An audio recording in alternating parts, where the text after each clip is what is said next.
Уставните измени ќе бидат тема на повеќе месечни дебати и директни разговори меѓу власта и опозицијата и покрај декларативност противставените ставови меѓу двете страни. Председателот Стево Пендаровски очекува сите да го разберат стратешкиот момент, независно од тоа која партија е на власт. Јас очекувам во наредниве неколку месеци, намерно потенцирам неколку месеци,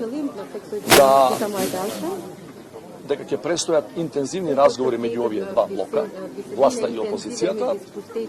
Странските дипломати, тоа ќе биде посебен сегмент, се разбира, во кој конечно ќе можеме да се убедиме дека ова е стратешки момент кој не смеме да го пропуштиме за иднината на државата. Сосема небитно кој ќе биде на власт утре или задутре. Комисиската расправа почнува на 25 јули, а пленарната на 18 август. Обете траат по 10 дена, но председателот очекува првото изјаснување да биде дури по 2 месеци. Не очекувам првата фаза гласање за евентуално отварање на уставните промени да се случи во август, како што имаше некои најави. Моето очекување е дека тоа ќе биде најверојатно после годишните одмори некаде септември, крајот на септември. Инаку целата временска рамка во која се очекува да евентуално го променим уставот треба формално да заврши до 30 ноември, додека трае скринингот.